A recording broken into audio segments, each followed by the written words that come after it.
So we're at the start for the first final of this afternoon session at Henley Royal Regatta. You can see the crowds lining the banks. Looks pretty good up there, doesn't it, Mark? It looks fantastic. This is the sort of finals day you want. It's nice and calm up there today, so it'll be clean. You know, there's no kind of rough water, so you can see the crews just sitting there going through their kind of thought process, that kind of nervous energy, that anticipation of what they're about to embark on, where you know, some of these athletes, that dream they had at one point of being in the final and racing to win the PE, which is obviously a huge thing for them as schoolboy athletes. It's going to become reality in the next 7 or 8 minutes.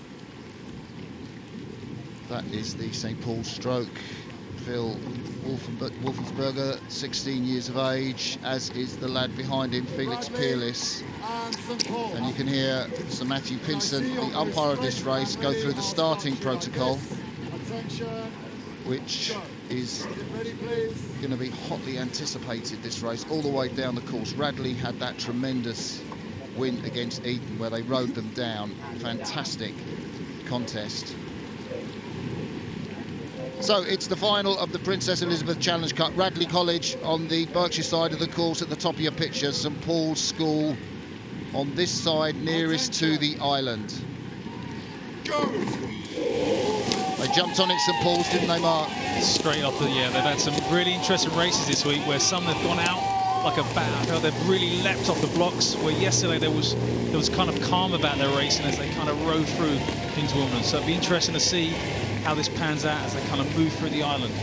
Alp Karadogan, the tall lad in the middle of the St. Paul's boat, is just a 15-year-old. He is a J15. I think he's the first J15 to row in a St. Paul's 8. Bobby Thatcher's put him there. He has great faith in him. And so far, that faith has been justified throughout this regatta. Bobby talked to him before this race. He said, my guys are improving every single race of the regatta. They've got better and better. They keep on surprising me. Will it be just one more surprise for the guys from St. Paul's? Just as they kind of start to bed down, Radley trying to find their rhythm now. You know, both crews yesterday in that semi-final bided their time and came through and overhauled the top 2 seeds. So they both know they have a finish, but obviously with the way they both raced yesterday, it's a recovery element.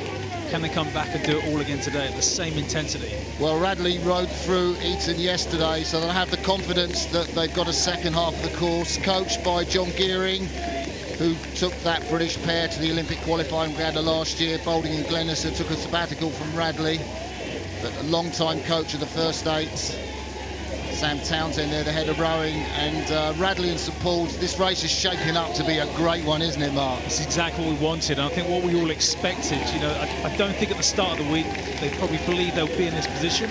But as you said, they've both grown in confidence as they've raced through the regatta, and you know, this is going to be a battle royale. You saw the face of Philip Wolfensberger, the 16-year-old in the stroke seat. Bobby Thatcher said, my crew, they're just kids. He's got 2 16-year-olds, 2 J16s and a J15 in this St. Paul's crew. Said it's going much better for it when he put the youngsters in. And at the moment, I think it's a maybe slight advantage to St. Paul's, but only by the smallest of margins. Too close for comfort, really. Yeah, at this stage, it's just kind of settling down, you know, kind of sussing each other out, being in your boat, making sure you're going through your processes, because once we get to Fawley and we hit that halfway mark, that's when things will start to heat up, and that's when we'll see the kind of fist fight really start to unfold. So we're coming out of the race's first quarter into the second quarter. First blood to the men from St. Paul's, the young men from St. Paul's. They are on the left of your picture. They lead the young men from Radley College with the red and white blades on the right of your picture. Radley look pretty smooth, don't they? They look quite relaxed. I don't think they're concerned at the moment. No, at the 2 combination crews you see here, I do think Radley just look a bit more composed. They're not being flustered by what's going on next to them, and maybe they're so confident in that mid-race pace as they start to move up on St. Paul's now. So this Radley crew, 2 changes from the crew that finished 7th at the National Schools Regatta. Angus Gray-Cheap and Max Hartwright have come into the boat, 116, 118 years of age, up in the 2 and the 4 seat. Stroked by Arthur Benjamin German, Hilton Harvey behind him in the 7 seat. And St Paul's gone for that early lead, but that aggressive style you heard Mark Hunter talk about has carried them through. But Radley are looking very smooth, very cool, very relaxed, typical John Gearing style. And these two eights are going stroke for stroke down the middle of the course. We're into the second quarter of the race, Mark, and it's stroke for stroke. St Paul's with the narrowest of leads. And that is so impressive. St Paul's don't look the more composed, but they just look racy. Like they really want to take it on. They're kind of racing with no fear, as you kind of said at the start. And they're just growing in confidence. They've just got no one to fear in this. So it's really impressive the way they've gone out and taken this and lead at this particular point in the race. Two great coaches, John Gearing and, of course, Bobby Thatcher for St Paul's. And let's not forget Donald Leggett, 80 this year, coached both at Radley, but he's been working with St Paul's about 1 day a week. He's not as quick as he used to be on his legs, but he comes down to give his expertise, and Bobby Thatcher's very grateful for that. St Paul's lead Radley at the moment. St Paul's on the left of your picture. You can see that signal go up, that number 2 at the 1 mile signal. Job done for the first half, sort of coming into the second half of this race. Job done for St Paul's. And actually this is when we saw both crews yesterday start to light it up.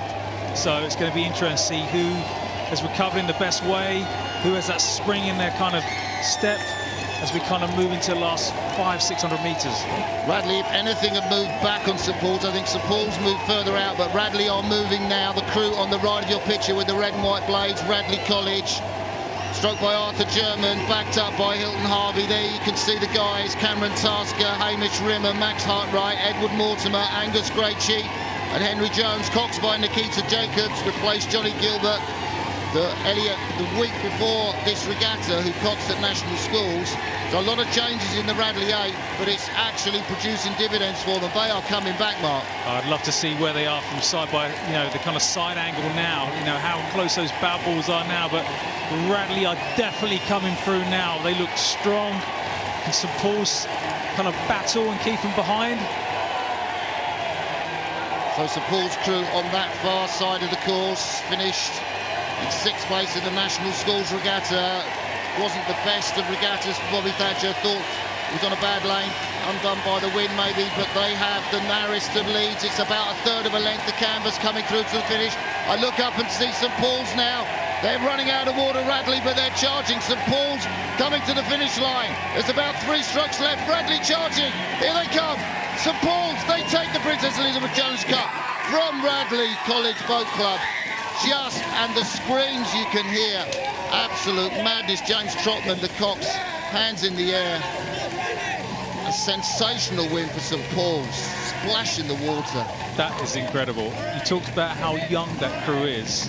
We're going to see them back here next year and the year after. Some of those athletes are J16 and below, so that is incredible. And just the gutsiness they had, the way they raced, there was just no fear there at all. Celebrations will continue, I think, long into the night and thereafter. Congratulations from Minak Chiku, the 2-man from St Paul's School, to his opponents.